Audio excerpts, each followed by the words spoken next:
Un cordial saludo a quienes se han unido a esta transmisión. Nos encontramos la Coordinación de Iniciación Cristiana de la Arquidiócesis de Bogotá, el padre Manuel Jiménez, Joana Otálora, una invitada muy especial, Astrid Garzón, y yo, Yari Calderón. Hoy queremos compartir con ustedes la experiencia que hemos tenido en la Arquidiócesis de Bogotá al implementar la pedagogía bíblica narrativa. En otros encuentros hemos tenido la oportunidad de profundizar en los fundamentos bíblicos y teológicos de esta pedagogía.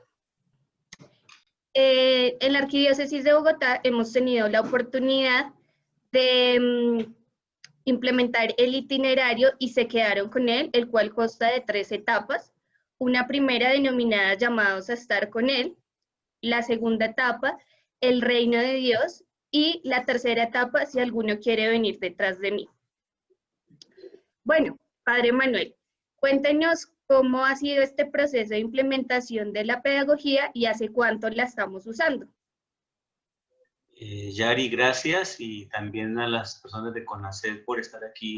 La gran mayoría de diócesis del mundo han venido desarrollando unos esfuerzos consistentes y serios en torno a la renovación de la catequesis.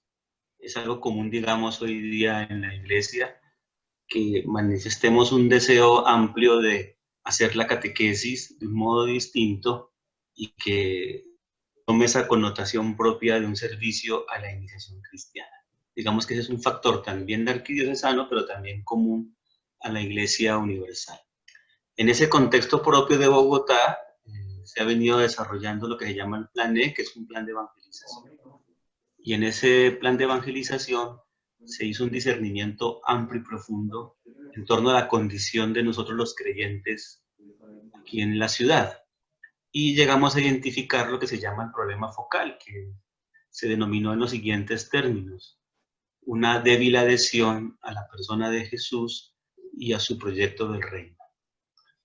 Creo que también eso es común a la mayoría de situaciones eclesiales hoy día, aunque esté expresado en esos términos muy propios de nosotros en Bogotá, pero la realidad común en el mundo es la condición de vida de los bautizados, de débil arraigo a Jesucristo, de débil identidad cristiana, de bautizados, como se suele llamar, más bien sociológicos y no convertidos. Entonces también digamos que es un elemento común a todos.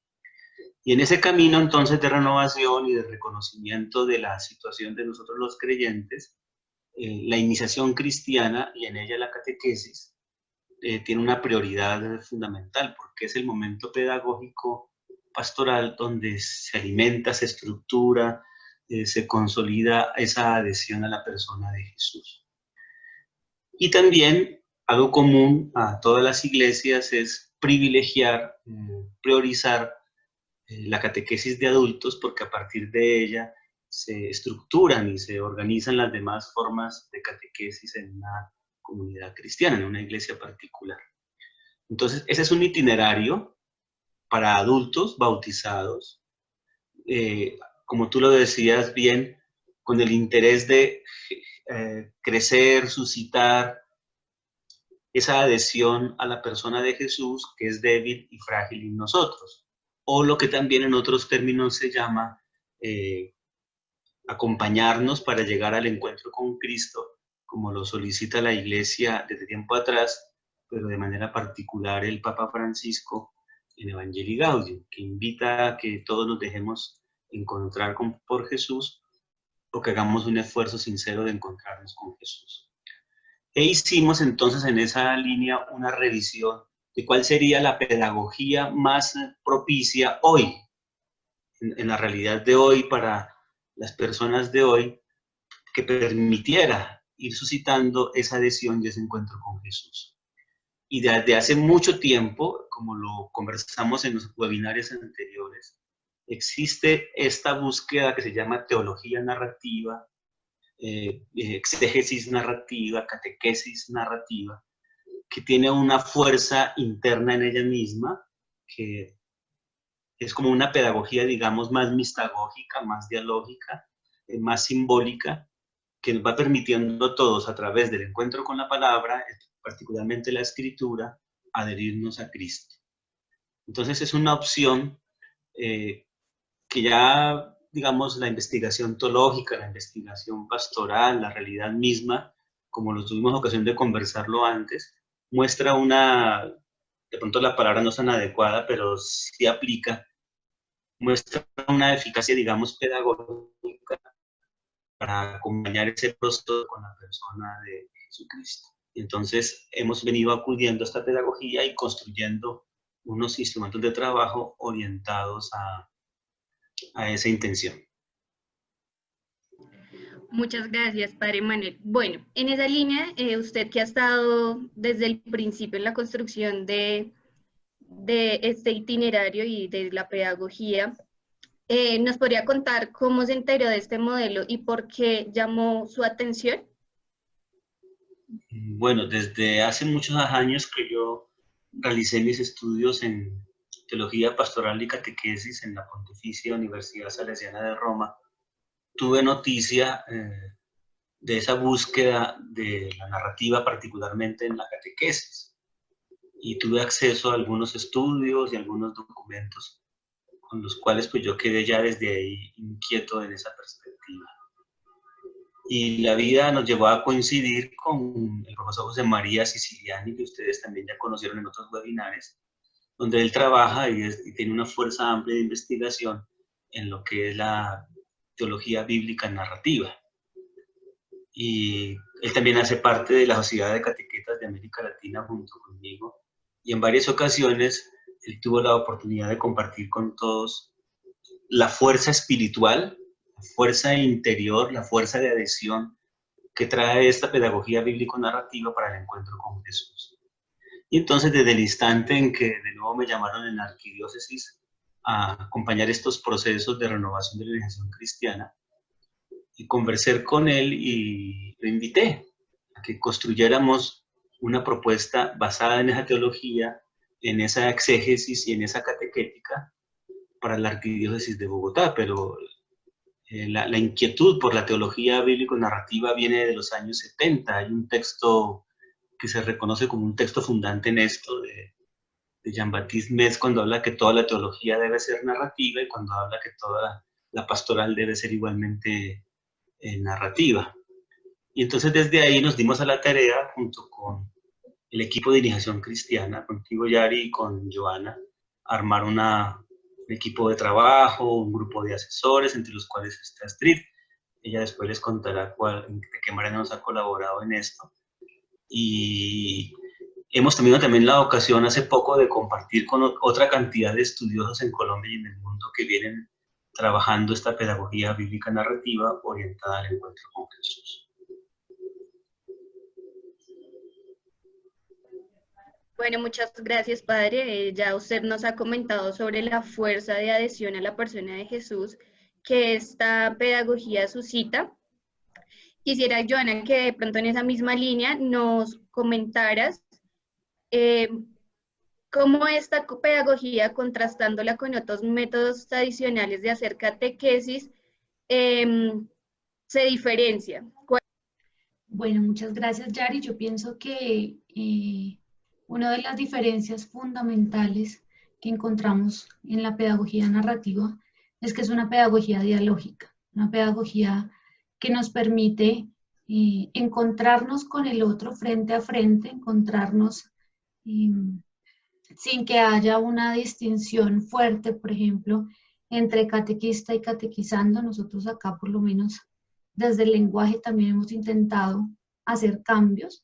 Entonces no hablamos de catequista, sino hablamos de acompañante. Y ese acompañante, pues es uno más dentro de las personas o dentro del grupo que está viviendo ese itinerario. Y esta pedagogía, y pues lo hemos contrastado también con las personas que se han venido formando, esa pedagogía también permite la libertad, permite el poder encontrarse, el poder expresar y abrir su corazón. No significa pues que los métodos tradicionales no lo hagan, pero en algunas ocasiones estamos acostumbrados, que pueden ser más ligados a los temas, a las clases. Creo que esta estructura un poco rígida no permite esa libertad, no permite de pronto el encontrarnos de otras maneras, ¿no? Aquí también aparece pues la memoria de una manera diferente, no como sentarnos a aprendernos qué dice todos los evangelios, sino en base en esta experiencia que se ha vivido en comunidad, pues ese recuerdo, ese momento fuerte, importante que se ha tenido dentro del equipo, pues queda en la memoria y entonces es allí donde se recuerda. Por supuesto, la memoria no es despreciada en ningún momento, pero pues entra de una manera un poco diferente. Bueno, Joana, lo que tú nos has dicho hace referencia a un cambio, por decirlo así, de un método tradicional escolar a un método pues un poco más informal, más centrado en el diálogo, en las conversaciones. En ese cambio, ¿cómo crees que las personas han respondido ante esta nueva propuesta? Bueno, yo creo que es un reto también para quienes se han venido formando en esta pedagogía, porque pues muchas de las personas que han estado en estas formaciones son catequistas que llevan 15, 20 años sirviendo dentro de la iglesia a partir de la catequesis. Entonces creo que es un reto también poder desaprender, poder intentar hacer cosas nuevas y hacer cosas diferentes, pero creo que también es un clamor de toda la iglesia, es un clamor también de los catequistas, ver otras maneras, otras formas de poder encontrarnos con la palabra, de poder encontrarnos con Jesús. Entonces, creo y pues también el equipo creo que me apoya pensando y diciendo que realmente las personas lo reciben muy bien. Es una pedagogía que ha permitido que sea muy positivo esta formación, que sea muy positiva esta manera de encontrarnos. Nosotros utilizamos elementos sencillos como sentarnos en círculo, compartir la comida, algo muy, muy cotidiano, muy humano, muy sencillo, pero a la vez muy esencial. Y creo que esos elementos son los que van rompiendo poco a poco este esquema tradicional en el que estamos. Y siento que no solamente las personas que se han formado, sino quienes han vivido propiamente el itinerario en las parroquias o en otros espacios eclesiales, creo que ha sido muy bien recibida la propuesta. Subrayar dos cosas que dijo Giovanna que son muy importantes. Fijémonos que la catequesis tradicional es muy nocional, muy de contenidos, muy de lecciones y de clases, ¿no? Mientras que la catequesis narrativa tiende a ser más experiencial, pero tampoco en el sentido común del término como se entiende la catequesis, que se parte de una experiencia que luego es iluminada por la palabra. Cuando digo experiencial, quiere decir que se trata que el texto mismo, el mismo texto, al habitarlo, al encontrarnos con él, utilizando las herramientas que hablábamos en los otros webinares, te permite a ti identificarte con ese texto, encontrar tu vida narrada en el texto. Entonces, en ese sentido, digamos, no es una pedagogía de contenidos, de enseñar contenidos, sino de sumergirte en la experiencia de Jesús, habitando el mismo texto bíblico. Gracias, ya también lo decían ustedes, no, dentro de los lenguajes que se utilizan hay un cambio también, no hablamos de temas, sino de anuncios, como decía Joana, el círculo que es muy importante, ¿no? Dentro de esta implementación, ¿qué retos, qué desafíos y qué aprendizajes podríamos decir que se ha tenido? Bueno, yo siento que hay una amplia gama para hablar de esto, pero siento que uno de los aprendizajes más fuertes, por lo menos en términos personales, es ver que si yo realmente quiero ser un acompañante, necesito que alguien me haya acompañado antes. Entonces, el poder encontrarnos nosotros en esta formación y poder vivir los anuncios, vivir los encuentros narrativos, porque bueno, dentro de la pedagogía que también utilizamos, es una pedagogía de aprender haciendo. Entonces, no solamente es hacer por aprender, sino hacer por vivir. Y entonces esa vivencia que estamos teniendo nosotros, pues realmente nos da pues un aprendizaje más allá de lo específicamente teórico, de las herramientas, de los elementos, sino es un aprendizaje que va al corazón, que va al centro y que ya como lo mencionaba el padre Manuel, también responde a este problema focal pues, que es todo el tema de la débil adhesión. Cuando nos encontramos con la palabra de Jesús, con la Sagrada Escritura, y nos encontramos de una manera precisa, que es lo que nos ayuda y nos aporta la pedagogía narrativa, pues vamos a tener una amplia experiencia, vamos a poder caminar junto con Jesús y a salirnos un poco del tema de la doctrina, del dogma, sin desconocerlo, sin decir que no es importante, pero pues todos estos elementos van sustentados al arraigo fuerte de la persona de Jesús. Entonces, creo que ese es uno de los aprendizajes más grandes. Dentro de los desafíos, pues ciertamente siempre está el, el poder desaprender, que no es algo fácil, que no es algo que se pueda desarrollar en 2 encuentros. En esta pedagogía ya vamos para 3 años trabajándola y bueno, siempre es un reto poder ser fieles a la pedagogía, ser fieles a las herramientas, poder utilizar un lenguaje que también nos ayude, que no sea un lenguaje propiamente de pregunta y respuesta, sino que sea un diálogo.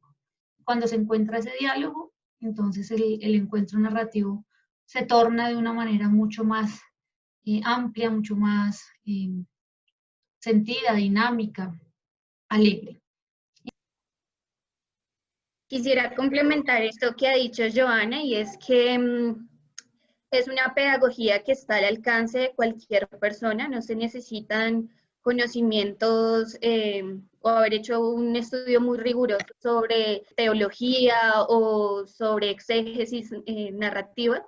Es una pedagogía tan sencilla que cualquier persona podría sentarse y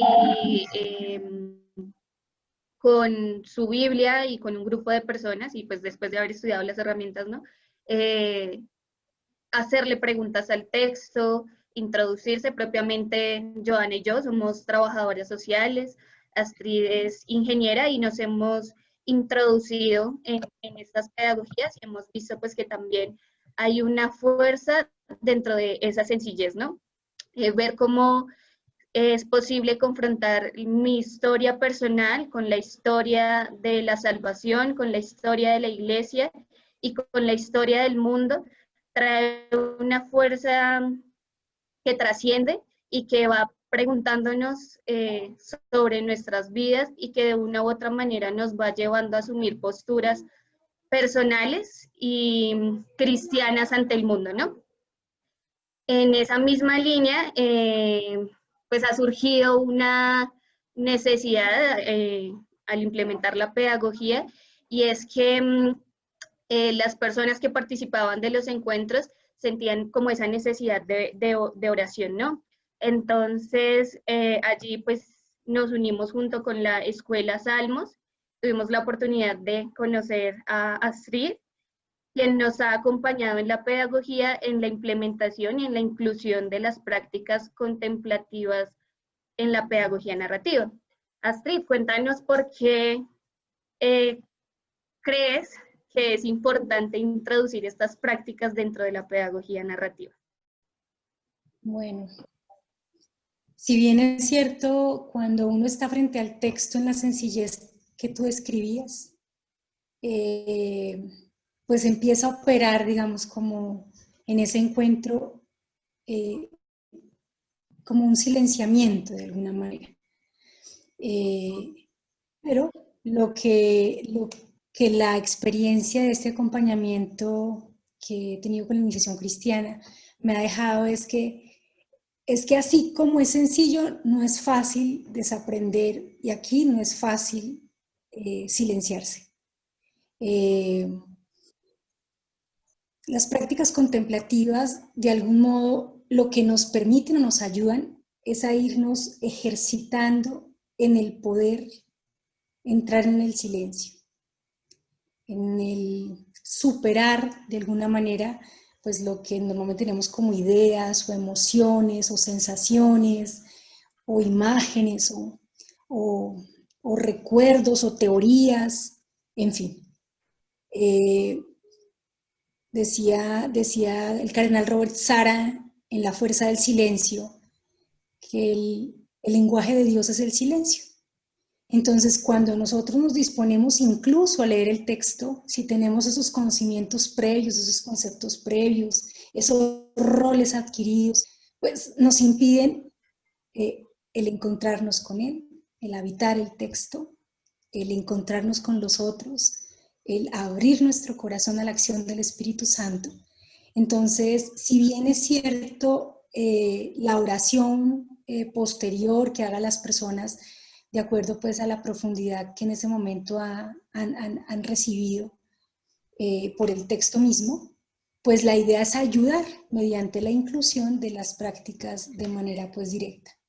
En esta oportunidad, digamos, como no solamente en cada inicio de sesión, se hace cada inicio de sesión de convivencia o de retiro, se hace una práctica diferente que es alrededor de la música, de la belleza de la música, del canon repetido, de solamente concentrarse en una sola palabra, como podríamos hacerlo con el texto bíblico incluso. Pero en el acorde de la belleza, pues podemos abrir nuestro corazón. Y alrededor después, digamos, algunas veces después, otras dentro del texto, pues se utilizan otras prácticas como la que utiliza San Ignacio de Loyola, que es la composición del lugar. O sea, dentro de la misma lectura del texto, habitamos a través del recurso de la imaginación, pero no una imaginación desordenada, dada a mil cosas, sino la imaginación puesta al servicio de la lectura. Y en otras ocasiones, digamos, eso depende, digamos, como del texto mismo, de la sesión, de lo que haya podido experimentar, digamos, el grupo que está ahí, pero podría ser diferente ya en la sesión como tal. Tratamos es de buscar que la persona ya tenga ese momento con él, en la escritura, con todo lo que ha dejado el haber hecho la pregunta al texto, lo que escuchó, lo que compartió, lo que recordó, qué parte de su historia encontró en la escritura, y bueno, eso sería. Para terminar, en términos de la importancia de las prácticas contemplativas, es que pues hay sed. Eso lo he notado como en las formaciones particulares que se hacen con los acompañantes en las sesiones. Hay una sed asociada a esa oración de la que habla el Evangelio, de estar solos en su cuarto. Hay una sed. Y pues cómo, hay muchos cómo. Pero los cómo normalmente todos establecen no hay atajo pues para el silencio, no hay atajo. Entonces, esto particularmente lo que me permite es hacerme presente a la presencia de Dios que siempre está con nosotros. Algo que hemos podido notar en los encuentros es que es como si las personas encontraran ese tesoro que desconocían y que al reconocerlo se van maravillados, ¿no? Con la pues, de estas prácticas y combinadas con la pedagogía narrativa que ya de por sí es contemplativa, ¿no? Así. ¿Tú cuál crees que podría ser la mayor fuerza contemplativa que tiene la pedagogía narrativa? Ok, la contemplación es un regalo de Dios. Entonces, la fuerza contemplativa de la pedagogía narrativa se da en ese habitar el texto, se da en ese encuentro con Dios. Eso es la mística. La mística es un encuentro para unirme con Dios. Entonces, en la medida en que yo me deje habitar por el texto y habite el texto, ¿sí? En la sencillez de la lectura y dejando como espacio para que no hayan las interpretaciones que normalmente conocemos o traemos de atrás o alguien nos ha dicho o hemos leído, sino que se haga nueva la palabra como lo plantea en ese instante para mi vida, en esa circunstancia específica, pues ahí está la fuerza contemplativa. Hacerte una pregunta, Astrid. Cuando comenzamos esta experiencia, fue necesario insistir a los acompañantes que esto no es igual a la lección divina, que tiene otras dinámicas, digamos, también espirituales, otras dinámicas de aproximación al texto, otras dinámicas también que llevan a la contemplación, ¿cierto? Tú que también seguramente has tenido práctica de lección divina, ¿cómo ves la diferencia, digamos, entre un encuentro pedagógico narrativo con un encuentro de lección divina? Ok.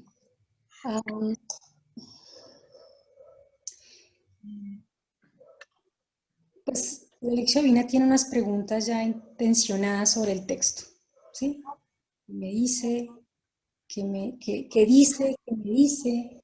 Entonces uno podría hacer, digamos, como en esa parte de qué dice, pues hacer una parte narrativa, porque realmente es situarme en lo que dice el texto. Pero yo no sé cómo explicar algo que es experiencial, de razón que eso se empieza a poner como, porque las relaciones no se explican. Uno puede hablar de con el que se relacionó, pero la relación misma no. Pero cuando a mí se me dificultaba mucho, yo ya en la segunda pregunta ya normalmente omití alguna o no sé, o sea, algo así como muy en la cabeza, me quedaba muy en la cabeza. Cuando por primera vez me senté, que yo dije, ¿qué será esto? Pues era lo mismo, exégesis, bueno, en fin. Y pasó algo que no logro todavía como explicar, pero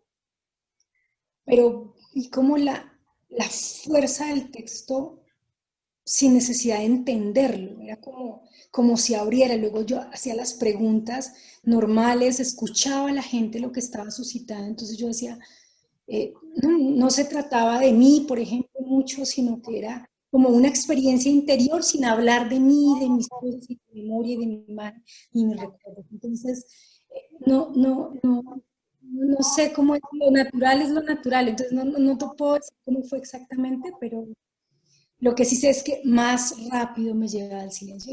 Hay una parte, por ejemplo, como que empieza, primero la memoria que tú hablabas, Joana.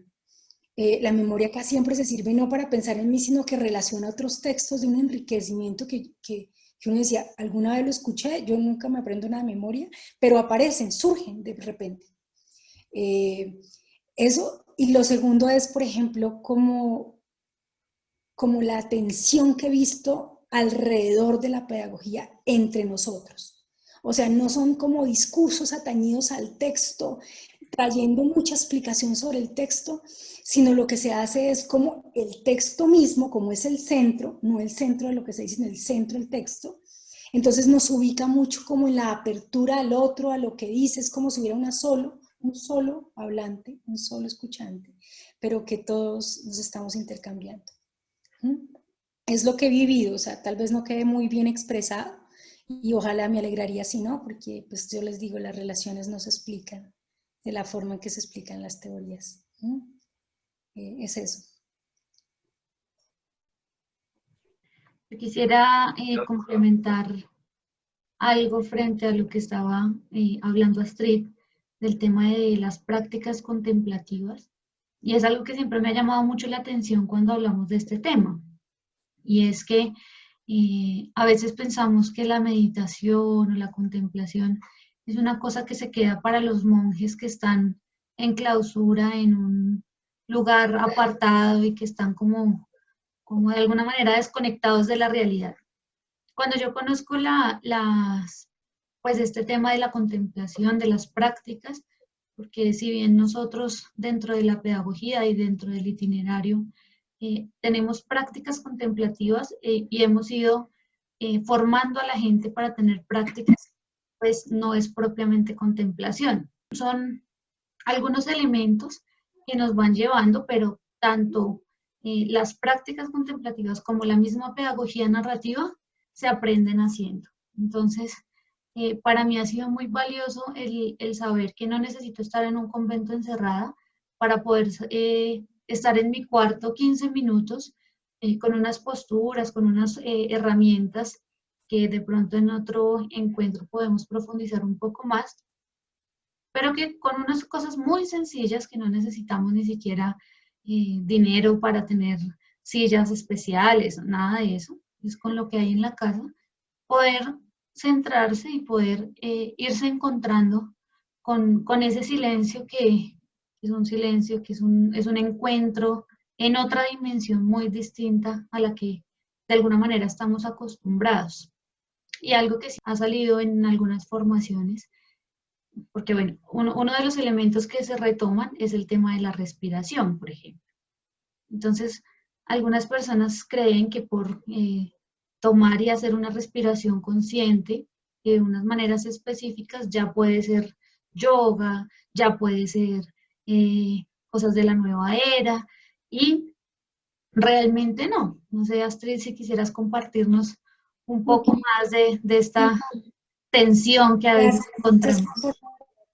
gracias por la observación, porque me ha pasado, lo he vivido en algunas prácticas. Las prácticas están orientadas a todo lo que causa ruido. El cuerpo causa ruido, tu mente causa ruido.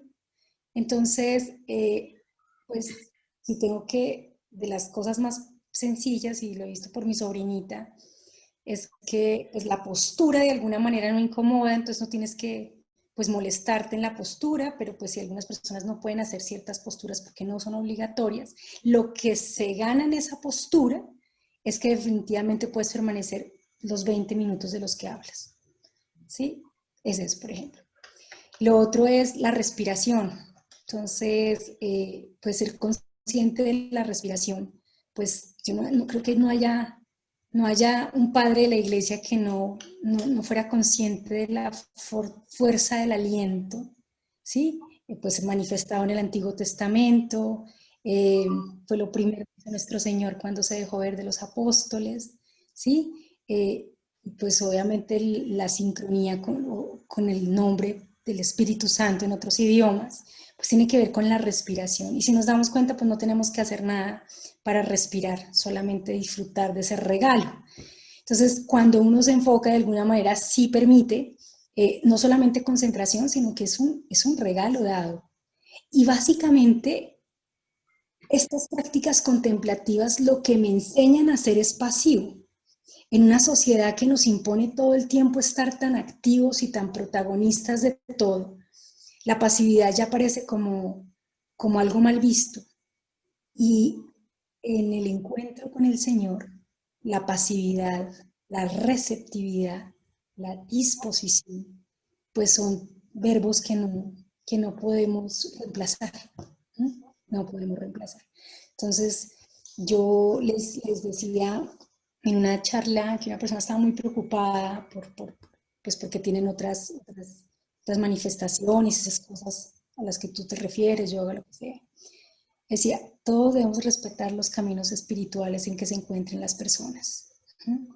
El encuentro con la verdad es un encuentro que nos enriquece en la relación con el otro, en la relación con Dios, y en esa plenitud que sin que nos hayamos ido del mundo, podemos tener acá. Entonces, primero respetuosos de las otras prácticas espirituales y no temerosos de la riqueza que la Iglesia tiene para nosotros en la oración del silencio o la oración del corazón. Y ya lo decías tú, Astrid, es una tradición que ha estado viva en la iglesia y que muchos padres de la iglesia pues también han hecho referencia a ella, ¿no? También quisiera decir que poder vivir itinerarios bajo la pedagogía bíblico-narrativa, que incluye pues estos elementos de contemplación, nos permiten evidenciar unos itinerarios litúrgicos, sacramentales, catequéticos, al servicio de los itinerarios espirituales y personales. Aquí yo creo que una de las mayores fuerzas que tiene la pedagogía narrativa es que está al servicio de las vidas de las personas. Cuando yo soy capaz de confrontar ese relato bíblico lo que descubro en el silencio con lo que sucede en mi vida y le doy un sentido, una orientación, pues todos esos elementos litúrgicos o de pronto que al principio pueden parecer sin sentido, empiezan a cobrar una fuerza y una vida pues tan propia como de lo que es ser cristiana, que me va confrontando con muchas situaciones y que va permeando mi vida en profundidad, ¿no? O sea, yo ya no podría decir que tomo una decisión en la vida sin pensar o sin tener como esta postura pues evangélica. Entonces yo creo que esto nos va permeando la vida y nos va permeando como seres, ¿no? Te escuché algo que quisiera. La vida interior, la vida espiritual, es interior. ¿No? Es un perogrullo, pero es interior. Y la vida espiritual tiene actividad espiritual, ¿sí? Necesitamos madurar en el practicar, poder entrar en el silencio y disponerme para el encuentro. Entonces, pues no es milagroso de una vez, mágico, cosas así, ¿no? Es de todos los días, porque pues el encuentro con el Señor es de todos los días. Y enriquece, como dices, el resto de mi vida de cristiana. Creo que lo que Astrid nos está compartiendo y que hemos vivido todos los que estamos implicados en estos procesos es lo que el nuevo directorio de catequesis llama iniciación mistagógica. O sea, la mistagogía es esa dimensión espiritual de toda la vida cristiana, que por unas prácticas evangelizadoras más centradas en lo exterior. Por eso me gustó mucho que hubieras usado la palabra interior. Y me uno mucho a lo que decía Joana cuando hablaba de la diferencia entre lo narrativo y otras formas. Muchas catequesis y muchas prácticas evangelizadoras están más centradas en el exterior o en experiencias exteriores que en experiencias profundas del interior, del corazón, digamos, de lo más profundo del ser humano. Tanto así que es aprender un contenido, saber explicarlo, cumplir con cierta práctica o con ciertas normas, pero todo tiene que ver con el exterior. Mientras que la unión entre pedagogía narrativa y contemplación se vuelve una verdadera mistagogía, porque tú dijiste también una cosa muy bonita, y es vaciarse, ¿no? Y a veces la catequesis es creer que uno descubre, que uno comprende, que uno entiende, o sea, es más bien llenarse uno de razones en vez de permitir que sea Dios el que vaya hablando. O sea, en muchas catequesis exteriores es yo el que hablo, y no me vacío de mí mismo para permitir que sea Dios el que me hable, que sea Dios el que me habite, sea Dios el que me transforme, sea Dios el que me cambie con su gracia. A eso me refiero yo, de unas catequesis más centradas en lo exterior, que en este caso lo que estamos nosotros intentando construir, porque también lo dijimos al comienzo, son apenas búsquedas que estamos construyendo y aprendiendo entre todos. Es una catequesis más centrada a esa vida interior, ¿no?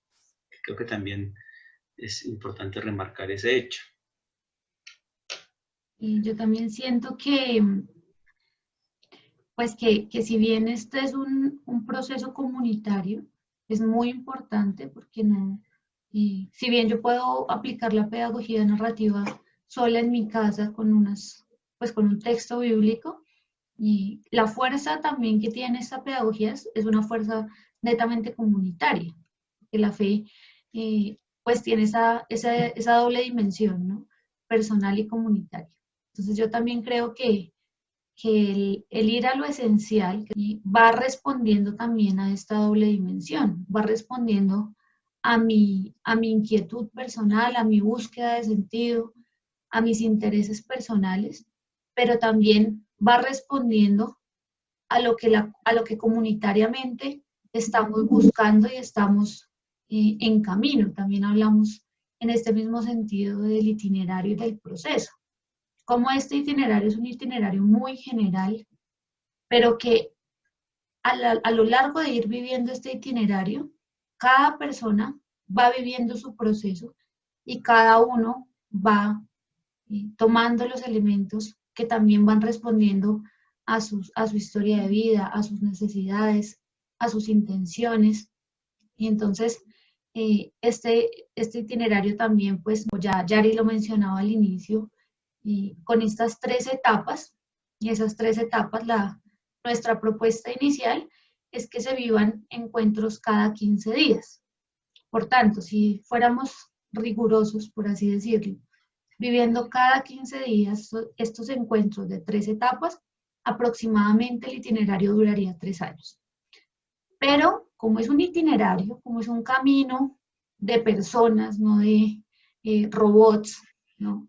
Es un itinerario completamente flexible, es un itinerario que nos permite demorarnos, si lo vemos conveniente dentro de la comunidad, 3 encuentros en uno solo, y lo podemos hacer con toda libertad. Creo que también uno de los fuertes que tiene es que no tiene un fin último, no es la preparación para, o no tiene el requisito de, sino simplemente cuando se invita a las personas a vivir este itinerario, dice, bueno, ¿te interesa encontrarte con Jesús? ¿O te interesa redescubrir este encuentro con Jesús? Y pues para eso no hay tiempos, para eso no hay requisitos, para eso no hay documentos, no existen, porque finalmente no se necesitan, pierden pues sentido, digamos, en esta búsqueda. Entonces creo que también esa es pues esta es una fortaleza, cómo también va a los ritmos de la comunidad, cómo también va pues respondiendo. Si estamos en vacaciones, pues no es que el 31 de diciembre como nos cayó el siguiente encuentro, entonces hay que hacerlo, y como lo hacemos de 8 a 10 de la noche, entonces no sé, pero hay que hacerlo, pues por supuesto que no, por supuesto que es, pues es algo muy, muy libre y muy flexible.